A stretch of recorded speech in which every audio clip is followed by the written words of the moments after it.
So yan guys, papakita pa natin yung iba pang tools na talaga naman kailangan nyo. Ano pa papakita natin, Sir Ron? Ito, meron tayong tinatawag sir na cordless angle grinder. Kasi dati electric, pag sa bundok ka pupunta, home service ka, wala kasi kuryente doon. Oo. So ginagamit pa yung generator, ang mahal-mahal, bigat-bigat. So ito kasi ngayon, cordless na siya. Di battery. So guys, so Pamputo to ng bakal, kahoy, semento. lahat na, ano? Yes, lahat na. Ito yung tunog yun. Tunog pa lang, napakatunog, napaka-smooth. Kasi ito kasi meron siyang tinatawag na 100% copper motor. Tapos brushless na rin po ito. brushless wala na sa carbon.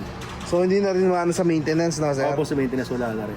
Oh, guys, kita nyo naman, napakaganda sa itsura niya pa lang, Tignan ko lang, Sir, tingnan nyo naman, guys, napaka-handy niya, hindi siya tatalsik, kita nyo naman yung design niya, Talagang perfect, guys, At syempre, yun na nga, di battery na siya, hindi na talaga hassle, kahit saan mo na siya dalhin, Hanggat may charge yung battery mo, pwede mo siya magamit sa trabaho mo.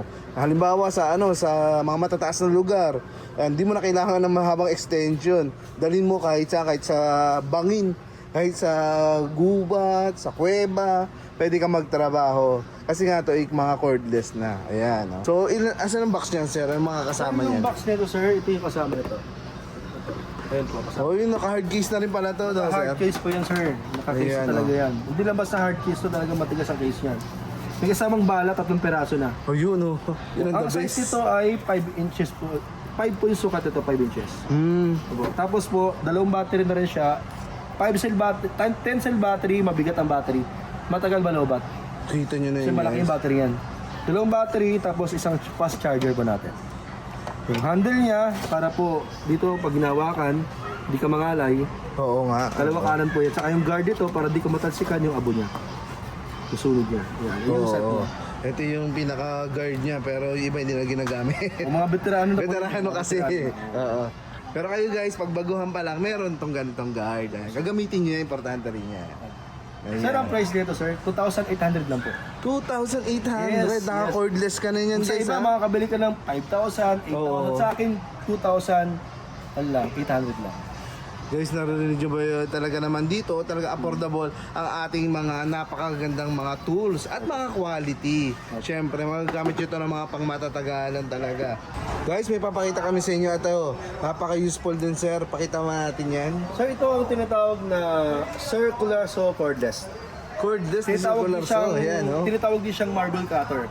Oo nga. Sabihin po, ito ay all-purpose cutting to. Pwede po sa kahoy, Oo. pwede sa metal, pang grinding, pwede po to sa wood, at saka pwede po to sa semento. Yun guys sa mga Babalahan mo lang granite. siya. Depende lang sa bala na bibili nyo po. Pwede pala sa lahat. Pwede sa lahat, pero purpose talaga to ay circular saw. Pangkahoy talaga. Pangkahoy talaga. Pwede siya sa ibang cutting, babalaan ng ibang bala.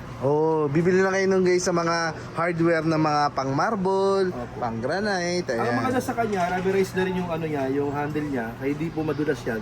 May handle pa sa harapan yan. Yan, Pati para ka dalawang mangalay. kamay. Oo nga, 100% copper na rin to, yung motor nito. Tsaka, anong maganda sa kanya, brushless na rin siya. Wala na pong carbon to. Opo. Ngayon sir, ang battery niya malaki. Asa mabigat din talagang battery nito. 10 cell battery din. Yung battery niya. Ito pag sabi ko nga kanina pag sa service ka sa mga furniture, nagnenegosyo ka, siyempre mayroong gusto mong emergency na gawa. Oo nga. Siyempre po, malayo pa yung bahay mo, ito magagamit mo na to. Yan po. Yun. Grabe, lakas ng kanyang motor guys. Kita nyo naman yan. Pero hindi siya bulky, no? Opo, ang size nito ay pang 4 inches lang. 4 inches. Opo, sir. Ayan guys, so, sa mga nag-i-install ng mga countertop, ayan po, ng mga marble, granite. Puputo ng mga yung maggagawa ka ng furniture, gawa ka ng karaoke, Halimbawa, gagawa ka ng maliit na cabinet. cabinet, Ayan. lamesa, Surak, ayan guys, saglit lang. Tile installer ka, Yun, mga tile installer guys, ayan. gagawa ka ng bubong, gagawa ka ng gate. Pwede lahat pala to. Guys, sa mga nagdi-DIY, ito yung mga tools na hindi sila mawawalan, yung mga ganitong klase. Yan, kasi marami kang magagawa rito, yung mga makakapal na plywood, saglit lang yan dito. Ayan, lalo na to guys, kasi malakas ang battery niya, no? Ayan, magkano naman yung ganito natin, Sir, sir? ito yung set mo na, sir. Ganda naman ng ano niya, Talaga lagayan. nakabag talaga yan. Oo. Opo. Ito. Para laging on the go. Opo, ganyan po. Okay Ang ba? kasama niya, mayroon pa siyang foam para di talaga masira, mahulog man yan. Yan. Pero may kasama na po siyang bala, sir, na pang wood. Ayan o. Ayun Guys, guys. pambala. 2040 yan. Tapos po, may kasama Itin siyang manual at saka yung pambukas ng bala, yung handle niya, dito, pambukas yan. Tapos dalawang battery na rin to. Isang battery at ito pangalawa. Tapos po, may kasama siyang fast charger din. Yan. May sinasalpak na lang, no? So, salpak na lang yan. Yan po. Fast charger pa yun guys. Yes So, po. kung marami kang ano madali lang. Sir, yung presyo po sir natin. Magkano naman yan, sir? Sir, at 2,900 lang siya. 2,900? Yes po, sir. Uy guys, kita nyo 2,900. naman. Parang mga pang-professional na talaga eh. Kita mo naman, sabag pa lang guys, oh. Opo. Oh, halimbawa may ano ka, bigla kang may pupuntahan, may aayusin, may re-repair, eto na. Pag-travel talaga yun. Oo. Susok mo na lang. Kita mo na nga yan, oh. Ayan. Napaka-handyman mo dyan guys, oh. Kita mo naman mga professional tools dito, makikita mo na. Kay Sir Ron, sa yan, oh. Mga Ryoku, power tools natin guys, ang dami yung pagpipilian at abot kaya naman sila lahat. And alam ko marami pa sa inyo naghahanap.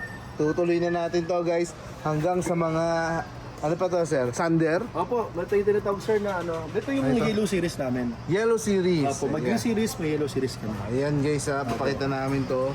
Yung Sander naman. Ang tawag po dito sir ay orbital, kaya mabilog, palm sander. So hindi ka nagagamit ng mano-manong paglilihan na Oo, sasakyan. matagal yun eh. O ano, pagmamasilya ko doon sa mga woods mo. Oo. Siyempre, ang hirap nun eh. Ito mabilis lang. Ang babala mo lang to ng sanding pad. Tapos, ito, electric sanding na siya. Ayos guys oh. Opo. Para naman, para hindi ka na magmano-mano, yung mga magmamasilya. Pagmamasilya, hindi ka na, kasi ang hirap nun eh. Oo, matagal Diba? yun. Ito mag-electric ka na lang, mabilis pa. Oo, hindi ka naman makangawit na. Opo, ganun. 100, bali po ang mga sa kanya ay 100% copper na rin to. 100% ka pa rin. Kasi ibig sabihin pag tanso kasi motor niya, matibay talaga to. Ano siya? Basta kasama to sir. Yan. Ayan. Kasi electric naman to, may kasama siyang sanding pad. Ayan. Sanding pad, tatlo. Ay, may bala na pala eh, no? May kasama po siyang ano po, extra na carbon brush. Ayun. Dito kasi yung nagpapagana ng electric eh. Oo nga. Carbon. Sir, ang price nito sir, ano lang po ito, 1,200 lang to. 1,200 Yes. pesos guys ha. 1,200. Ayan, kita nyo naman, meron ka ng ano, di ka na mahirapan sa inyong mga trabaho. 1,200 lang guys, so. Ito naman sir, ano to? Ito sir, tinatawag sir ito ay router po to. Router trimmer. Router Half drive. trimmer. Opo. Ibig sabihin po, ito kasi yung nakita mo mga furniture na may mga design, mga ulo, mga ibang mga bulaklak, ito po ginagamit nun. Oh, yun pala yun guys, Pang-engrave. gumagawa. Oh, pang-engrave, Opo. tama. Tapos pang-cutting ko ng ano din ng kahoy. Pambutas ng mga kahoy. Puro pang-kahoy talaga yung ginagamit. Oo, saka yung mga nilalagyan ng mga sa cabinet. Opo. Mga hinge. Meron siyang tinatawag na 600 watts. Tapos for the person sa Pilipinas, ako lang meron nito, may variable speed na ano. Oo nga, kadalasan kasi single speed to eh. Ay, kasi 1 to lang eh. Oo nga. Ito, 1 to 6 ang speed nito. 1 to 6 guys, oh, yan. Yan ang 6 yan. Ito. Yan. Sa mga ibang factory, lalaki ng ganito nila oh. Opo, sir. Oh, kita mo yun guys, yung mga gumagawa ng mga cabinet, furniture, yung mga nag-uuka ng bilog, yan. Sir, ang price ito, 1,500 po ito. 1,500. Yes po, 1,500 po presyo niya. Ayan oh guys, so kita mo nyo naman yung mga tools natin dito. Murang-mura. Lalo na to yung itong router nila guys, no, na magagamit nyo sa mga iba't ibang klaseng woodworking po. Ayan. Ito router din yan, sir. Ito sir, router din po to. Ang pagkaiba sa kanya ito si plastic, ito pure metal po to. Puro metal. Pure Kaya metal. mabigat talaga siya, pang heavy duty. Pang construction, pang business use, pang commercial use. Talaga eh. Simula body hanggang ilalim, ito kasi plastic to eh. Oo nga, no? Plastic po yan. Yan, ito metal, pure metal yan. Oy, Mas malakas, 800 watts. Side naman meron siyang variable speed. para mas heavy duty to kasi bakal, Heavy duty, no? pang bakal na talagang body nito. Oo, halos lahat yung Yun lang bakal guys. pagkakaiba. Oh. So ito sir, magkano po? Ang presyo sir ito ano po, 1,900 lang po to. Ayun, 1,900 naman to guys. So. Nakita ko sir, ang dami mong welding dito. Oh sir, iba't ibang klase mga welding po natin yun sir. Iba't ibang klaseng welding guys. Opo. Ito isa sa mga welding machine na hindi na makikita sa Pilipinas. Oh, talaga? Yes, kami lang meron ito. Anong klase ba ito, sir? MIG and arc welding. MIG and arc. Bali 3-in-1 po siya. 3-in-1. Kaya siya 3-in-1. Ito kasi yung ginagamit ito ay MIG to na binabalahan ng wiring sa dito sa loob. Ano? Binabalaan ng wiring to. Yung coil. Sa mga welder, alam na po nila yan. Oo. Opo, ngayon, kaya sa 3-in-1, kapag nakatanggal to, ginagamitan to ng gas. Kasi custom, may gas to, no? May gas yan. Oo nga guys, Paano ayun kung oh. wala kang gas? So, pwede siya magiging gasless. Ilalagay mo lang ito sa positive. Ang galing niya oh Yan. guys Hindi oh. kuryente na lang siya. Oh. Kaya po, both sa MIG, meron siyang arc. So, switch ko lang sa arc. So, ginagamit na siya ang bala naman niya ay welding rod. Oo, yung regular na welding machine. Ang price per sir ito ay 7,500. 7,500 lang, Opo, sir. oo.